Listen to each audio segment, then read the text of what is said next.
Welcome to yet another episode on Agilifying Agile Coaches.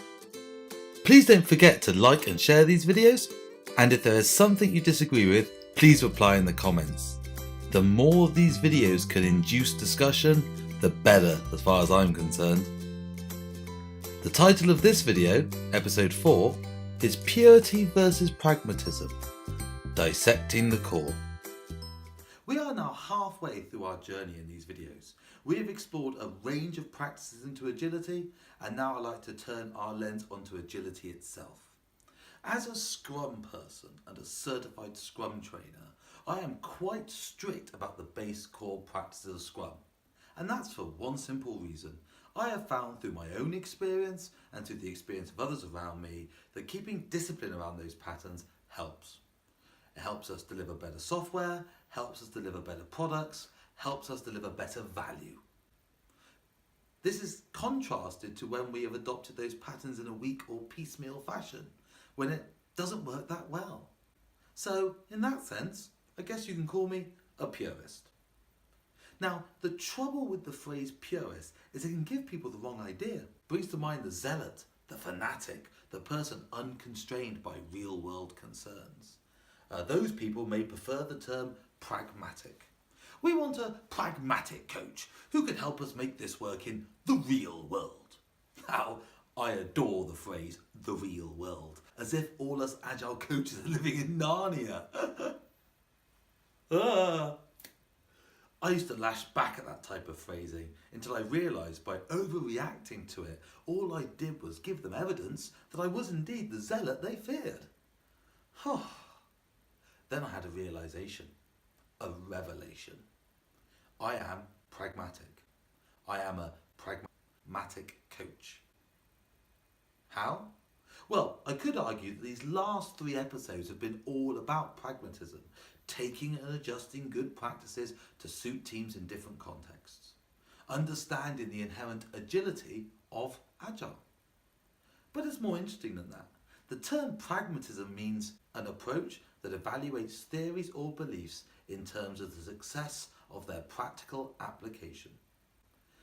This is exactly what I have done with Agile and Scrum since I started doing it as a developer back in 2003. You see, this is a false differentiation. It doesn't have to be purity versus pragmatism. It could be purity through pragmatism. So I will admit today that I am a fundamentalist on the fundamentals. So what are those fundamentals? Well, for me, it's the agile principles over any particular practices. Though, again, as a Scrum person, I think those practices require great discipline to make it work well. But the agile principles are absolutely Nigel Scale 1, the complete core that is often overlooked. For me, the Agile Manifesto, well, the first page of the Agile Manifesto, is wonderful but quite high level and very difficult and can't really be implemented into an organisation beyond a mild cultural sensation. But the principles have teeth and they bite. When people water down Agile, they start at those principles. Now, let me introduce you to something produced by an old colleague of mine, Kerry Buckley. He was inspired by a range of people, including Ron Jeffries, who was one of the creators of extreme programming and one of the 17 writers of the Agile Manifesto. Behold, the half-arsed Agile Manifesto. We have heard about new ways of developing software by paying consultants and reading Gartner reports. Through this, we have been told to value individuals and interactions over processes and tools. And we have mandatory processes and tools to control how those individuals, or we prefer to call them resources, interact. Working software over comprehensive documentation, as long as that software is comprehensively documented. Customer collaboration over contract negotiation, within the boundaries of strict contracts, of course, and subject to rigorous change control. Responding to change over following a plan, provided a detailed plan is in place to respond to the change and is followed precisely. That is, while the items on the left sound nice, In theory, we're an enterprise company and there's no way we're letting go of the items on the right. This is a gigantic issue across industry. I cannot think of a company where they are struggling because they have been too disciplined around their agile values, principles and practices. But I could start a list of companies suffering from a half-baked agile approach today and would still be reciting it next week. You see, watering down agility doesn't make it stronger. This is not homeopathy. The placebo effect of visual walls and post-it notes will only carry you so far. Depending on your particular flavour of agile you prefer, there will also be other practical things falling into this characterisation. Now, as a Scrum person, for me, it's the fundamental patterns behind Scrum: inspect and adapt. Visualization and minimization would probably be in a Kanban fans, or I like to call a Kanfans box. Test-driven development, that's probably an extreme programmers. But those agnostic types, there are those coaches out there that follow no flavour. This is where we, and by we I mean coaches in that space, have to be very careful. It is too easy for all of us, for our principles to falter in the face of pressure, pain, pleasure or pennies. So we are going to need to be stiff, really stiff on those values and principles. We're going to need to be quite unwavering in those. Because you have to remember, as an agile coach, you have an agenda. Agile. You are working to help them transform their own personal world of work through agility. I have seen arguments made by people far more successful than me about how agile isn't the destination, but an approach, a mindset to take you on a journey. This is true. I have seen others use this to say that this means they're not really an agile coach at all, but more of a leadership or business or improvement or flow coach. Maybe. My fear though is treating agile like another thing or a widget or a process is doing it a huge disservice. It is a big deal. It is a vast cultural change for nearly all organisations. It is a huge structural change that anyone taking it seriously is going to have to take seriously. Flattening hierarchies?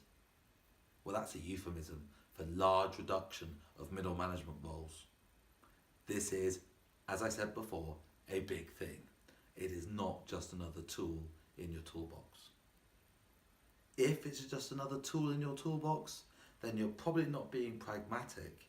You may be being mercenary. And the one thing we must bring as a coach is passion. You see, that is the real differentiation for me.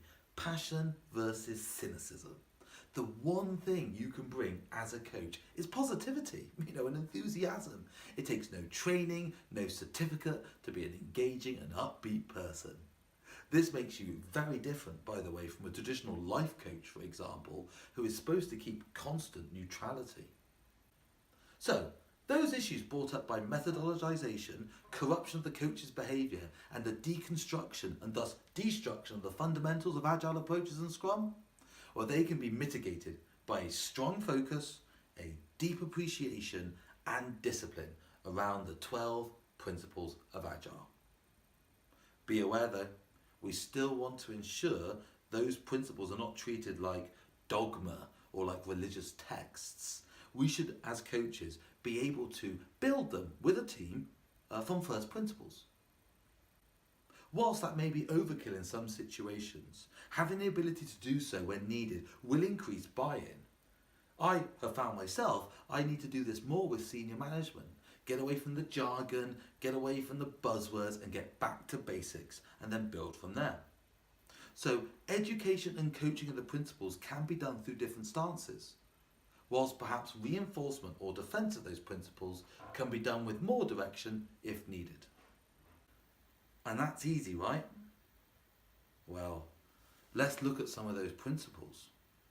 The most efficient and effective method of conveying information to and within a development team is face-to-face conversation. Well, do you do that? Or are you dislocated across the globe? Are you looking at the word most and thinking, well, actually, it doesn't preclude distribution. Or perhaps this one, the best architectures, requirements and designs emerge from self-organising teams. And you are thinking, well, actually, it says best. And whilst I agree in principle, my product owners will still be writing all the stories. Or even this principle, business people and developers must work together daily throughout the project. And you are thinking, well, actually, we have ex-business analysts as proxy product owners. You see, the word must could mean maybe, oh damn. I think it's Voltaire who said, best is the enemy of good. Well, Nigel says, clever is the enemy of good. I'm sorry if this is harsh. I'm just passionate about the principles. They are bigger and harder than many realise. So let's work on them with a bit of passion. You know, being positive and passionate does not mean you have to be naive though. There's an area we have to bring not only pragmatism, but a dose of cold, dark reality. Change agency. Making real organisational change happen is a messy, difficult and dirty affair. It is the world of politics, and not many Scrum Masters or even Agile coaches are equipped for that challenge. There's no point us being iconoclasts like Leon Trotsky, cursing the system from the outside. We need to be deeply wrapped in the experience, but without being corrupted by it. Now, I took 2 great pieces of advice on change from the autobiography of Tony Blair about this subject. Now, whether you liked Tony Blair or hated him, he was one of the most popular and successful British Prime Ministers in modern times. He came from a left-wing party, the Labour Party in the UK, but portrayed himself as a centralist on most topics. He struck me as an excellent politician, with all the positives and all the negatives that that word infers. The first bit of advice that I have followed is his belief that one should never confuse strategy with tactics. He would, and especially at the time around the situation in the island of Ireland, often do very Machiavellian acts. I think I saw one time he claimed that both sides in the conflict wanted to speak to each other to get them to speak to each other. But he would do so with the positive strategy of trying to bring peace, a far greater good. Now, as a coach, I think these are 2 extreme examples, but the overall metaphor holds true. We need to mentally separate the acts that we take in organisational change from the aims of the change. There will be tactics that may not align 100% with our intended direction in the long term, but they may be necessary for now, and we should not confuse them with the end goal. Now, this is not being flexible with our principles. That is completely the wrong way to go about things, but we can be flexible with how we get there. Rome wasn't built in a day. Tony Blair's second piece of advice was around the concept of goodwill or karma. Blair broached the idea that every Prime Minister or elected leader has a certain amount of goodwill or karma with their parliament, with their elected body, with their party and with the general public themselves when they are elected. And he said that many leaders waste this goodwill frivolously. Later in their leadership, they have a great need for this goodwill. They have a need to use it for some great and important change, and it is all spent, and the leader is in trouble. When we think of the cost of organisational change, we often think in cash money, never in goodwill. All Scrum Masters and Agile coaches, and frankly, organisational leaders, have a bank of goodwill that they can draw upon. Many go overdrawn pretty quickly and expire. Whether they end up resigning, or for being firing, or sidelining, they are no more. They are an ex-coach. Coaches need to nurse that bankroll of karma and build it up, carefully and intelligently, and then spend it wisely. I have a big concern that the way many agile coaches are employed has a huge effect on their goodwill. You could call them low-level team coaches. We've all been there, employed as contractors for 6-month gigs. Well, in this model, we are given little reason to care about genuinely improving people's lives. We may be interested in keeping our day rate. And mercenaries do not incite great loyalty. But it's not your fault. Your level of goodwill starts low because of the position, and we lack the structured ability in that environment to make that goodwill go up in any sustained way. And the clock is ticking. Again, this is where we have hard choices to make. Years ago, I was given the advice that the price you charge has a huge influence on the huge influence you can bear. If you charge more, people can take you more seriously. Now that's easier said than done. Commercial warning. Now, whilst you may not believe it reading these articles, I am actually a capitalist, not a communist. I have personally tried to influence this troubled world of organisational change by putting together some online training videos. Now you can buy them if you want, but as you can see, I'm not a great salesman. I'll put a link down in the comments below. The videos are called Enterprise Agile Transformation for Coaches. They're not too expensive. They consist of about 1 or 2 grand philosophies, but mostly a range of practical tips on change agency and organisational change. As I said earlier on, after all, Rome wasn't built in a day. My philosophy behind doing that was to try and lower the cost of entry into some of that knowledge, whilst frankly still commercialising it and making some money for me. After all, even the most passionate coach is not a priest. This is a job, and this requires pay. And that is, for me, being pragmatic. So, over these 4 episodes, we have visited a range of ideas, concepts and models on putting some agile into the phrase agile coach. For the last 2 episodes, we are going to visit the other word, coach. So I'll see you all next time for our next video, Get By with a Little Help from My Friends. Ooh, I get by with a little help from my friends. Oh, I get by with a little help from my friends. Ooh, I don't know any more of the words. Do you need anybody?